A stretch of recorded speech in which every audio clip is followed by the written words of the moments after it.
ce soir, le soir tombe, vous parler de quelqu'un qui me tient énormément à cœur et qui est rentré dans ma vie. C'est quelqu'un qui est mort depuis longtemps, c'est souvent le cas des gens qui rentrent dans ma vie, c'est Dian Fossey. Vous savez, on connaît peut-être, vous connaissez sans doute Dian Fossey par le film tourné par Sigourney Weaver qui s'appelle Gorille dans la brume. Dian Fossey, c'est une primatologue. C'est une primatologue comme Jane Goodall, qu'on connaît bien plus puisqu'elle est encore en vie, hein, elle a 89 ans aujourd'hui, Jane. Ce sont des femmes qui ont décidé à un certain moment que quelque chose n'était pas acceptable. C'est-à-dire que ce sont, vous voyez, des femmes qui ont décidé en fait qu'il y avait une mission de vie, hein, un terme que j'emploie volontiers pour certaines personnes, qui était plus importante, on va dire, que leur équilibre ou que leur bonheur personnel. Quelque chose qui méritait d'être défendu, quelque chose qui méritait d'être entendu. Et qui est passé devant tout un tas, on va dire, de préoccupations personnelles. Alors Dian Fossey, j'allais dire que comme tout le monde, enfin comme tous les gens qui en ont entendu parler, moi je l'ai rencontré par le film hein, de Sigourney Weaver et par mon élève Amélie qui m'a parlé de Gorille dans la brume. En fait, j'ai été extrêmement frappée déjà d'une chose en tant qu'être humain, donc c'est moi qui vous parle de moi 2 secondes, mais en fait moi les gorilles ça m'évoquait rien. Moi a priori j'aime pas les singes, hein, j'aime pas les gorilles, j'aime les chats, hein, j'aime les Maine Coon. Donc pour moi, j'allais dire j'entendais comme tout le monde, je voyais qu'il y avait du braconnage, hein. Je savais un peu ce que c'était mais pas plus que ça. Oui, c'était des gens en fait qui tuaient illégalement des animaux. J'étais loin en fait de comprendre d'une certaine manière l'impact profond, aussi bien en termes de biodiversité qu'en termes, on va dire, d'équilibre humain, de résurgence de violence, de résurgence, on va dire, de crimes de guerre à l'endroit, on va dire, d'animaux, à l'endroit, on va dire, tout simplement de gens qui sont avec nous sur Terre, même s'ils sont poilus, velus et qui parlent pas. Et de fil en aiguille, effectivement, j'ai regardé un petit peu les chimpanzés qui parlent avec langue des signes et qui sont plus évolués que dans des enfants de 10 ans. Et effectivement, de qu'est-ce que c'est qu'un gorille. Alors forcément, je suis astrologue, donc j'ai regardé la carte de Dian Fossey. Alors la première chose en fait qui est importante à comprendre, c'est que je crois que Dian Fossey elle a été assassinée en 1986 et peu d'années après, 2-3 ans après, le film Gorille dans la brume a été tourné. En fait, le problème de Dian Fossey, c'était pas d'être heureuse, c'était pas d'être équilibrée, c'était pas d'avoir un pavillon aux États-Unis avec son fiancé, son mari. Son problème à elle, c'était de faire la différence pour une espèce qui était en voie d'extinction et qui est, j'allais dire, des animaux qui ont tout un tas de caractéristiques qui les fait complètement sortir de la sphère animale. C'est-à-dire que nous, avec l'ère du Verseau, on commence à être, j'allais dire, dans une conscience qu'il y a une souffrance même pour les arbres, qu'il y a de la souffrance animale évidemment de tous côtés, mais qu'au-delà de la souffrance, il y a une connexion qui a, j'allais dire, une entente très très profonde entre différents règnes et que cette entente très très profonde entre différents règnes, elle nous change la donne pour nous en tant qu'être humain. À quoi sert un chat ? Vous savez, je vous l'avais dit sur d'autres vidéos, le chat en fait il vous enlève votre anxiété, il vous enlève votre désespoir, il vous recycle, on va dire, toutes les idées noires en idées lumineuses. C'est-à-dire que c'est pour ça qu'un petit chat il vit pas très longtemps, il va vivre au maximum une 20aine d'années, parce qu'en fait il absorbe pour l'humain qu'il aime tout son désespoir, tout ce qui est compliqué pour lui. Le chien, il vous prend toute votre colère, tout votre malaise, tout votre chagrin, toutes vos difficultés, il en absorbe autant qu'il peut. Et en fait, c'est aussi pour ça qu'un chien, ça sent très mauvais, parce qu'en fait, il absorbe toute notre négativité, j'allais dire, si on veut parler crûment, toute notre merde, pour arriver, d'une certaine manière, à ce que nous, on vive mieux et qu'on soit capable d'accomplir autre chose. Les grands singes, en fait, ils contribuent à l'évolution de l'humanité, puisqu'ils sont à la frontière, alors c'est pas une question d'ADN forcément, mais ils contribuent en fait à l'évolution fondamentale de l'humanité, c'est-à-dire au passage entre les règnes. Vous savez, le passage du minéral au végétal, le passage du végétal à l'animal, le passage de l'animal à l'humain, le passage de l'humain à l'angélique. C'est-à-dire que grâce à eux, Rudolf Steiner explique ça très bien, dans ses livres sur l'évolution, il en a fait 382, hein, ou au moins, ou plus de 3000, j'en sais rien. Mais en tout cas, si vous voulez, il y a une continuité entre les règnes qui fait que chaque espèce vient aider, on va dire, vient servir de contrefort à la suivante et vient permettre, on va dire, cette espèce d'évolution globale. Donc, avoir des singes, on va dire, sur Terre est quelque chose, on va dire, qui nous rappelle le passage de l'animal à l'humain. C'est peut-être nos ancêtres génétiques. Je ne suis pas primatologue et je suis bien incapable de vous le dire. Ce qui est certain, c'est que d'un point de vue spirituel, c'est un espèce de trait d'union entre le monde animal et le monde humain pour nous faire comprendre que il y a d'autres moyens de s'exprimer que la parole. C'est-à-dire, c'est pas parce que quelqu'un en fait est capable de faire des mots croisés et de regarder Tous gagnants sur France 2, je sais pas s'il y a une émission qui s'appelle comme ça, mais ça pourrait, manifeste quelque chose de très évolué par rapport à un gorille qui est capable de trouver par exemple des herbes pour se guérir ou guérir ses petits. Vous voyez, en fait l'idée c'est d'arriver à redéfinir cette notion, j'allais dire, d'humanité et de capacité, on va dire, à marquer son propre marqueur d'évolution par ce qu'on est. Alors, Dian Fossey est un 6-12. Ça veut dire quoi? Ça veut dire que d'un point de vue d'évolution, en fait, c'est quelqu'un qui est capable, qui a été toujours capable de percevoir d'autres signes, d'autres choses. Ça veut dire que c'est quelqu'un qui était avec un honneur, donc en poisson, en maison 12, elle a été capable, en fait, de percevoir une réalité qui est plutôt invisible pour les autres. C'est-à-dire que c'est une mystique, c'est une religieuse, c'est quelqu'un, si vous voulez, qui s'est connecté à un autre niveau d'humanité. Et elle s'y est connectée comment? Par son nœud sud en Vierge 6, c'est-à-dire qu'elle s'y est connectée en faisant des petites choses, en luttant effectivement contre du braconnage, en essayant de donner des meilleures conditions de vie à une poignée de singes qu'elle avait autour d'elle, une poignée de gorilles, c'est-à-dire qu'en fait elle a lutté sur une hyper proximité, c'est-à-dire que Dian Fossey, elle n'a pas eu une action d'ampleur, elle n'a pas fait justement ce que fait Jane Goodall, dont on peut se dire tout autant que ça sert à rien, c'est-à-dire elle n'a pas donné des centaines de conférences, elle n'a pas été prix Nobel, elle n'a pas fait elle-même de son vivant une fondation pour les grands singes qui attire François Pinault et Bernard Arnault, elle a tout simplement tailler des pièges, trouver des subventions locales pour embaucher 2 gars qui protègent les singes. Elle a essayé de faire à sa mesure. Elle a probablement trop fait à sa mesure au lieu d'avoir une idée d'amplitude. C'est la notion du colibri dont parle Pierre Rabhi. C'est-à-dire que l'idée, si vous voulez, c'est que où que vous soyez à un certain moment, si quelque chose en fait vous réveille la nuit, si quelque chose devient plus important que vous, pour vous, à ce moment-là, faites déjà tout ce que vous pouvez avec ce que vous avez en main, même si vous avez l'impression que ça ne sert à rien.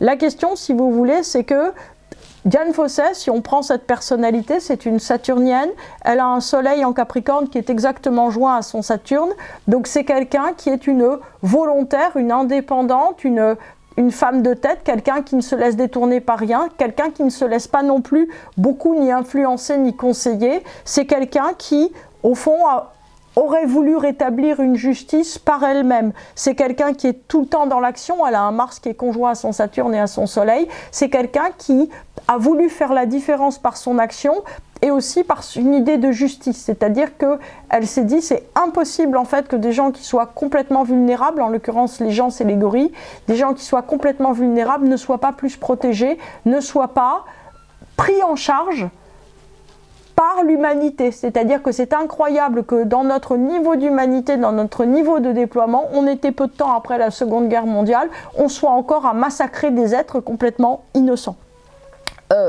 Ce qu'on peut dire, c'est que l'Uranus conjoint, si on est vraiment astrologue, l'Uranus conjoint à la lune noire vraie en bélier en maison 12 a poussé Dian Fossey à surenchérir son action personnelle et à vouloir faire cavalier seul envers et contre tout. Elle a manqué en fait de confiance dans les gens, elle en avait fort dans les animaux, mais elle a manqué en fait de confiance et de conscience que son effort pouvait être partagé, son effort pouvait être relayé. C'est quelqu'un, on va dire, qui ne se laissait pas aider et qui faisait uniquement à sa manière. En attendant, ce qui est important, on va dire, à noter, alors c'est quelqu'un qui a été assassiné, hein, bon, elle a un carré entre Pluton et Uranus, et surtout c'est Uranus et la Lune Noire, en fait, qui ont fait la différence. C'est pour ça qu'elle n'a pas 89 ans, ou je ne sais pas quel âge elle aurait, peut-être 95 aujourd'hui. Ce qui s'est passé, si vous voulez, c'est qu'à un certain moment, elle a fait du jusqu'au-boutisme personnel, elle s'est positionnée en tant que justicière, seule, par rapport, j'allais dire, au monde, pour sauver des singes qu'elle ne pouvait pas sauver. Alors elle, qu'est-ce qu'elle a trouvé dans les singes, hein, c'est ça qui est important. Avec son nœud nord en Poisson 12 et sa pleine lune, donc pleine lune qui est positionnée après la naissance en Cancer 3, ce qui s'est passé en fait, c'est que elle a développé un sentiment maternel, donc ça c'est certain, un sentiment de protection, et aussi en fait elle a compris en fait une communication qui est une communication infralangagière, c'est-à-dire que elle n'avait pas besoin du langage, et c'est aussi amusant de voir qu'elle s'est forcément d'ailleurs installée en Afrique, puisque au début en tout cas elle ne maîtrisait pas du tout les langues locales, les langues parlées par les tribus qu'il fallait maîtriser pour communiquer. En fait elle a été tout de suite dans une communication complètement différente avec la nature. C'est-à-dire qu'elle a perdu complètement ses repères et elle est rentrée, on va dire, dans un monde qui était complètement sans repères. Il y a eu probablement, j'allais dire, une espèce de gap affectif, de quelque chose, si vous voulez, qui s'est complètement déraciné, désancré complètement pour elle, et qui a fait qu'elle s'est complètement ouverte à ces gorilles, j'allais dire vers lequel elle avait un appel très fort depuis son enfance, mais elle s'est positionnée vers ça pour arriver d'une certaine manière à comprendre quelque chose. Donc ça, c'est ça qui est très important à comprendre, c'est que en dehors de son nœud nord en Poisson, elle a rien d'affectif en fait dans son thème, Diane. Elle a quelque chose, si vous voulez en tout cas, où à un certain moment elle est devenue beaucoup plus grande qu'elle-même pour arriver, par amour, pour arriver à rejoindre une autre réalité. Alors la question que ça pose au-delà de cette histoire, en fait il y a deux questions que ça pose. La première question qui se pose, c'est jusqu'à quel point en fait avec une ouverture affective totale, c'est-à-dire une volonté de sauver, d'aimer, d'aider quelque chose, on va arriver à faire la différence. C'est-à-dire que qu'est-ce que c'est justement qu'un maître spirituel en Inde, en tout cas on vous le dira, qu'est-ce que c'est que quelqu'un qui fait vraiment la différence pour les autres, c'est quelqu'un qui donne tout pour cette autre réalité et qui ne se pose absolument pas la question de ce que ça va faire, de ce que ça va être. Ce qui est vrai, si vous voulez, c'est que à un certain moment, c'est s'abandonner, se quitter complètement qui fait la différence. Ce qu'on peut dire, c'est que là où, effectivement, Diane, elle n'a pas fait comme il fallait, et j'allais dire, elle nous entend peut-être, c'est qu'elle a vraiment pas compris qu'en fait, dans cette unité, j'allais dire qu'elle avait avec les gorilles, il y avait d'autres gens qui pouvaient l'aider. Il n'y avait pas que des méchants. Il y a un passage dans le film qui est aussi, j'allais dire, relayé par tous les gens qui parlent de biodiversité, c'est que oui, ce sont des Africains qui vont effectivement capturer les gorilles, mais qui en fait veut des trophées de gorilles? C'est les Blancs, c'est les vrais néocolonialistes, ce sont les gens effectivement qui se disent qu'il n'y a rien de plus tendance qu'un bébé singe dans son salon ou une peau de lion comme appui-tête chez soi. Moi les lions, je les aime bien vivants en fait, hein. Donc la notion aussi des des aquariums, c'est-à-dire qu'on est dans un monde qui d'une certaine façon est en train, j'allais dire, de faire bouger toutes les lignes. On est dans un monde où la nature disparaissant, peut-être que les animaux sont plus à l'abri quelquefois, ou dans des réserves, ou dans des zoos absolument géants, dans lesquels au moins ils ne sont pas chassés, ils ne sont pas mis en difficulté. Ce qu'il faut arriver par contre à comprendre, c'est que souvent on lit que s'il n'y a plus d'insectes, on va tous mourir de faim. C'est totalement probable, hein. Voilà. Mais si en fait, par exemple, s'il n'y a plus de singes, il y a un bout, on va dire, de notre humanité qui disparaît. C'est pas un truc intellectuel que je vous dis. En fait, ce qui se passe, c'est que la chaîne de l'évolution, voilà, qui passe du minéral au végétal, du végétal à l'animal, de l'animal à l'humain, de l'humain à l'angélique, ne se fera plus. Ça veut dire quoi? Ça veut dire que pour nous, êtres humains, le fait d'arriver à devenir meilleur, c'est-à-dire d'arriver à ouvrir son cœur, d'arriver à se connecter au cosmos, d'arriver à se sentir moins seul, moins déprimé, d'arriver quelquefois, si vous voulez, à changer complètement notre nature et notre structure, ne sera plus possible, ou sera possible d'une manière beaucoup plus complexe. Donc ça, c'est la première chose qui est importante. La seconde chose qui est importante, c'est que un combat, en fait, se déclenche où une prise de conscience, elle se déclenche bien sûr pour la personne, pour Diane en l'occurrence, qui s'est rendu compte qu'il y avait quelque chose d'extraordinaire. Mais ce qui est très important, c'est que elle est morte aujourd'hui, ça fait quasiment 40 ans qu'elle a quitté son incarnation. Et en fait, son combat, il est toujours aussi vivant. Il a été relayé par d'autres personnes, il a été relayé par un film. Aujourd'hui, à mon modeste niveau, il est relayé par moi. Ce qui est important, en fait, c'est qu'on s'empare tous de toutes les bribes de conscience qu'on peut avoir et qu'on arrive à se dire « Attends, mais là, il y a un bout de mon humanité, il y a un bout de moi, il y a aussi quelque chose qui peut m'aider, puisque plus on s'engage vers et pour, plus on reçoit soi-même, en fait, quelque chose, on va dire, par retour. » Donc, c'est vrai que moins en fait vous aurez des zones d'impensée, moins vous vous direz ah oui oui c'est vrai c'est triste hein, les massacres de gorilles, tiens au fait elle est où la tablette de chocolat, je l'avais posée là. En fait moins vous serez inconscient de l'impact des choses, plus en fait les sujets tout sera vôtre, plus vous aurez une capacité, j'allais dire, de changer vous-même, d'avoir une prise sur votre vie. Ça veut dire quoi concrètement? Ça veut dire que qu'est-ce que vous pouvez faire? Vous pouvez parler autour de vous, vous pouvez donner 10 € à une fondation pour les gorilles, vous pouvez refuser d'aller dans des zoos, vous pouvez en fait, en étant vous-même, en montrant un modèle, montrer quelque chose de différent. C'est important en fait de voir que Diane, comme Jane Goodall, comme tous les gens qui se positionnent pour quelque chose à un certain moment, nous montrent un exemple. Nous, ce qu'on a à faire, c'est, j'allais dire mieux qu'à l'école, c'est répliquer cet exemple à notre mesure. Moi, je ne vais pas partir dans les montagnes du Rwanda ni du Congo, surtout pas du Congo, j'allais dire j'y ai été, ça me suffit, pour aller voir des gorilles et vivre avec des gorilles. C'est sûr que non. Mais par contre, en fait, c'est important que dans un coin de mon cœur, et pas dans ma tête, dans un coin de mon cœur, je sache qu'il y a quelque chose à ce niveau-là qui doit être entendu.